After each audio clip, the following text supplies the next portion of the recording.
ನಮಸ್ಕಾರ ಸ್ನೇಹಿತರೆ, ನನ್ನ ಹೆಸರು ಅನಿಲ್ ಕುಮಾರ್ ಅಂತೇಳಿ. ನಾನೀಗ ಮಾಲೂರಿನ ಬಳಿ ಕೋಡೂರು ಎಂಬ ಗ್ರಾಮದಲ್ಲಿ ಮಂಜು ಭಾಸ್ಕರ್ ಅವರು ಆಲ್ರೆಡಿ ನಮ್ಮ ಒಂದು ನೆಟ್ಸರ್ಫ್ ಕಂಪನಿಯ ಮದ್ದುಗಳನ್ನ ಬಳಸಿ ಒಂದು ಅದ್ಭುತವಾದಂತಹ ಬೀನ್ಸ್ ತೋಟವನ್ನು ಮಾಡಿದ್ರು.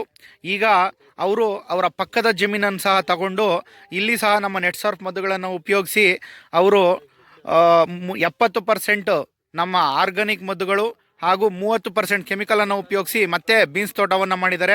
ನೋಡಿ, ತುಂಬ ಅದ್ಭುತವಾಗಿ ಬಂದಿದೆ. ಎಷ್ಟು ಚೆನ್ನಾಗಿ ಬೆಳೆ ಬಂದಿದೆ ನೋಡಿ. ಇದು 2ನೇ ಬೆಳೆ ಇವರು ಹಾಕಿರೋ ಅಂತಹದ್ದು ಬೀನ್ಸ್ ತೋಟ. ಇದು ನೋಡಿ ಎಷ್ಟು ಚೆನ್ನಾಗಿ ಗ್ರೀನಿಶ್ ಆಗಿದೆ. ಎಷ್ಟು ತುಂಬ ಅದ್ಭುತವಾದಂತಹ ಬೆಳೆ ಬರ್ತಾ ಇದೆ.